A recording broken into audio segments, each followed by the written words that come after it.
Qatar हमारा दूसरा घर है। मंजर नुमाइश के जरिए पाकिस्तान के सकाफती विरसे को उजागर करने का मौका मिला। वज़ीर आज़म मोहम्मद शहबाज शरीफ का कतर म्यूजियम में मुनक्कदा नुमाइश की तकरीब से खिताब।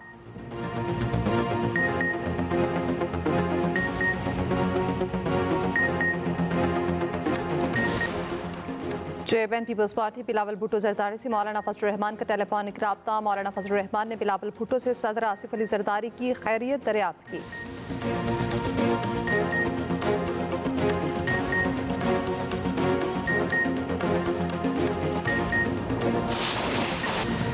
60 के जवाब में 160 अमरीकी कांग्रेस अरकान के जवाब में 160 अरकान पार्लियामेंट का वज़ीर आज़म को खत।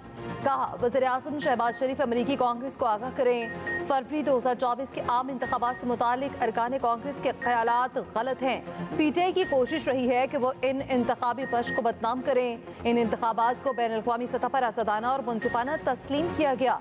अमरीकी कांग्रेस के 62 अरकान की पाकिस्तान की दाखिली सूरत हाल में मुदाखलत के जवाब में लिखे गए खत में कहा गया, बाद में पीटीआई ने रियासती इदारों के खिलाफ सियासी तशद्दुद, मुजरिमाना धमकियां मुतारिफ कराई। 9 मई 2023 को बड़े पैमाने पर हंगामा आराई और तोड़ फोड़ की। हुजूम को पार्लियामेंट, सरकारी टेलीविजन और रेडियो पाकिस्तान पर हमले के लिए उकसाया। बाद में पीटीआई ने इंतशारी सियासत से अगस्त 2014 और मई 2022 में भी मुल्क को मफलूज किया। खत में कहा, पीटीआई ने 2008 और 2013 के इंतखाबात में यही किया था। बानी पीटीआई बदउनवानी के साबित शुदा इल्जामात के तहत कैद काट रहे हैं। उन्होंने पाक अमेरिका ताल्लुकात की तारीख का सबसे संगीन बहरान पैदा किया।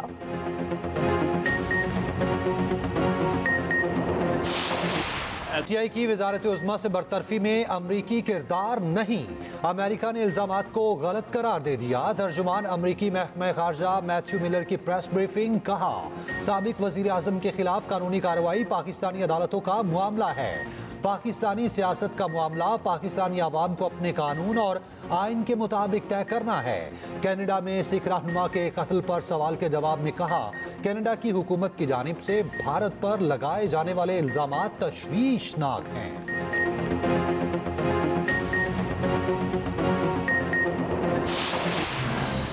पीआईए दे दो, बोली लगाने वाले ने निजकारी कमीशन और पीआईए इंतजामिया को हैरान कर दिया। पीआईए की निजकारी के लिए कम से कम कीमत 85 अरब 3 करोड़ रुपए मुकर्रर की गई। बोली दहिंदा ने सिर्फ 10 अरब रुपए की बोली लगाई। हॉल कहकहों से गूंज उठा। 152 अरब असासों की मालिक एयरलाइन की बोली पर पीआईए इंतजामिया हैरान। निजकारी कमीशन के लोग बोली देकर परेशान। बोली दहिंदा ने कीमत पर मजीद गुफ्तगू के लिए मुलाकात का वक्त मांगा। एविएशन हुकाम ने मुलाकात से माजरत कर ली। पीआईए की निजकारी के लिए बोली का अमल मुकम्मल। ज़ाब्ते के मुताबिक निजकारी कमीशन बोली को वफाकी काबीना के सामने पेश करेगा। बोली कबूल न होने की सूरत में निजकारी का अमल असर नौ शुरू करना पड़ेगा।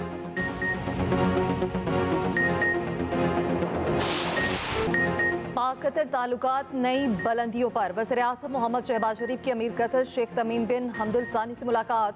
1-on-1 मुलाकात में दो तरफा ताल्लुकात के वसी मामलात पर तबादला ख्याल। तिजारत, सरमायाकारी, तवानाई और सकाफत के शोबों में ताउन बढ़ाने पर गौर। स्ट्रेटेजिक ताल्लुकात को गहरा करने के आज़म का आयादा। इसराइल की तरफ से फ़लस्तीनियों की नस्ल कुशी पर भी बातचीत। शहबाज शरीफ ने कहा, गज़ा में फौरी तौर पर कत्लेआम बंद कराया जाए।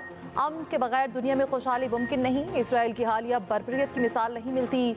वज़ीर आज़म के अमीर कतर का दौरा पाकिस्तान की दावत। वज़ीर आज़म का अमीर कतर के साथ कतर म्यूजियम में मंजर आर्ट गैलरी का दौरा। दोनों ने एक ही गाड़ी में सफ़र किया। अमीर कतर ने शहबाज शरीफ को पाकिस्तानी फनपारों की नुमाइश मंजर का दौरा कराया। शहबाज शरीफ ने कहा, नुमाइश करने का पूरी पाकिस्तानी कौम के लिए बाइसे फ़ख्र है। वज़ीर आज़म की कतरी हम मनसब शेख मोहम्मद बिन अब्दुर्रहमान बिन जासिम अल सानी से मुलाकात। आलमी चैलेंजेस के पुरअमन हल और बाहमी ताउन की ज़रूरत पर जोर। वज़ीर आज़म ने पाकिस्तान की इक़्तिसादी तरक्की में कतर के ताउन को सराहा।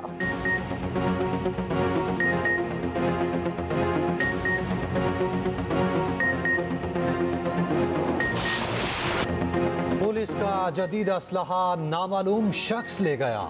इस्लामाबाद की बैंक डकैतियों में सरकारी असलहा इस्तेमाल होने का हौलनाक इंकशाफ। ज़राए के मुताबिक जदीद सरकारी गैर मजाज शख्स को अलॉट किया गया। थाना सेक्रेटेरिएट ने इंचार्ज सिक्योरिटी डिवीजन की मुद्दत में रिपोर्ट दर्ज कर ली।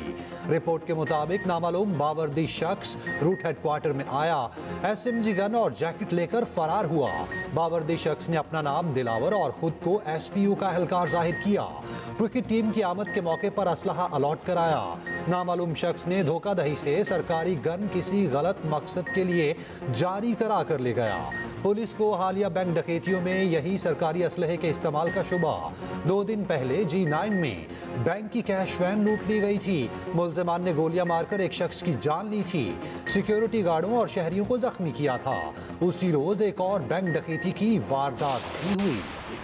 ये है कि जिसकी वजह से वो मांगने की वजह से आज इमरान खान जेल में है। इस मुल्क में अगर आप हकीकी आज़ादी मांगते हैं, अपना वो हक मांगते हैं जो आईने दिया है आपको, तो आपको जेलों में डाला जाता है, आप पर जुल्म किया जाता है, आप पर जेलियां सजाएं की जाती हैं, आप पे जबर किया जाता है। तो हकीकी आज़ादी की जरूरत इसलिए है कि हमने एक ऐसा निज़ाम बनाना है कि पाकिस्तान के आइन की पासदारी हो, पाकिस्तान के कानून की बालादस्ती हो, और कोई भी ताकतवर किसी भी मकाम पे अगर बैठा हो तो वो पाकिस्तान के आइन को, पाकिस्तान के कानून को ना तोड़ सके और किसी के साथ भी ज्यादती कर सके।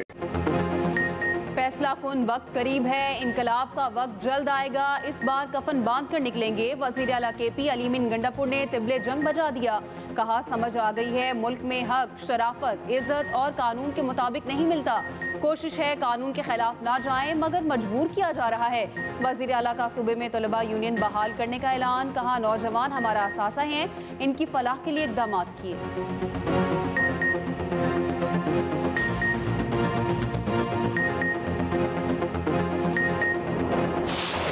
मार दो, ये जो चीफ जस्टिस है इसको नहीं मानते, ये तरमीम हम वापस कराएंगे। और जब मैं चीफ जस्टिस की जो ओथ टेकिंग सेरेमनी थी मैं उसमें दाखिल हुई, वही लोग सामने बैठे हुए थे उनकी हल्फ की तकरीब के अंदर। हुकूमत में आए तो फितना, फसाद, गाली गलोच, इल्ज़ामात, कारकर्दगी सिफर। ये उम्मीद लगा के जेल में बैठे थे कि हमने इतनी तबाही कर दी अपने 4 सालों में कि मुस्लिम लीग नून की हुकूमत जो है वो कुछ नहीं कर सकेगी और लोग सड़कों पे आ जाएंगे। तो आज वो अपने ज़ख्म चाट रहे हैं बैठ के, चाहे वो जेल में हो या जेल से बाहर हो। उनको पता लग रहा है कि हमारी सियासत जो है वो आखिरी सांस ले रही है। पंजाब में फितना फसाद करने की साजिश की गई, हुकूमत और किसानों को लड़ाने की कोशिश की गई। चुप करके घर बैठ जाओ, अब तुमने इक़्तिदार पे नहीं आना। नून लीग का पलड़ा भारी है, था और भारी रहेगा। वज़ीर आला पंजाब मरियम नवाज का मुखालिफिन को खुला पैगाम। कहा 26वीं तरमीम और चीफ जस्टिस को ना मानने वाले तकरीबी हल्फबर्दारी में पहले आकर बैठे थे। मुखालिफिन एतराफ़ कर रखे हैं नून लीग की हवा चल पड़ी। सिफर कारकर्दगी वाले भी पंजाब हुकूमत पर बोहतान तराशी करते हैं। काम करना नून लीग के सिवा किसी को नहीं आता। गाली देने से पेट नहीं भरता, दिन रात काम करने से ही आवाम के मसाइल हल होते हैं। मरियम नवाज ने तकरीब में ट्रैक्टर भी चलाया, मशीनों का मुआयना किया।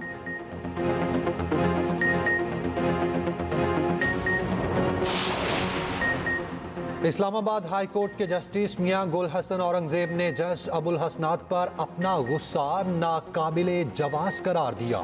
कहा जज सामने नहीं थे, मुझे इस तरह नहीं करना चाहिए था। हम जो फैसले में नहीं लिख सकते वो हम अदालत में कह भी नहीं सकते।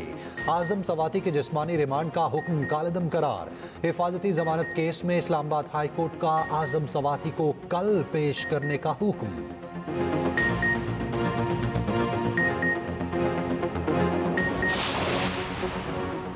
सिंध हाई कोर्ट में 26वीं आईनी तरमीम के खिलाफ दरख्वास्त समाअत के लिए मंजूर। अटॉर्नी जनरल और एडवोकेट जनरल सिंध और दीगर को नोटिस जारी। चीफ जस्टिस मोहम्मद शफी सदीकी ने रिमार्क्स दिए, आप लोगों को खुश करने के लिए तरमीम नहीं लाई जा सकती। आप वाजे नहीं कर पाए किस तरह तरमीम अदलिया पर हमला है। आइंदा समाअत पर जवाब तलब। समाअत 2 हफ्ते बाद होगी।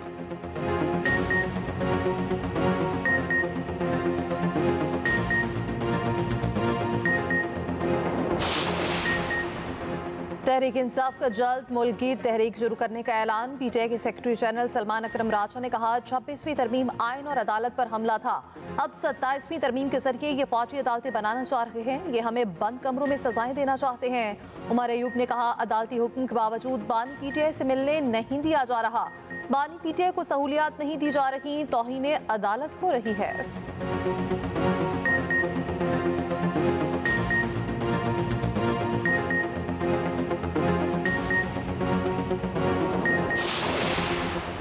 ईमान मजारी और शोहर हादी अली अडियाला जेल से रिहा। ATC इस्लामाबाद ने दोनों की जमानतें मंजूर की थी।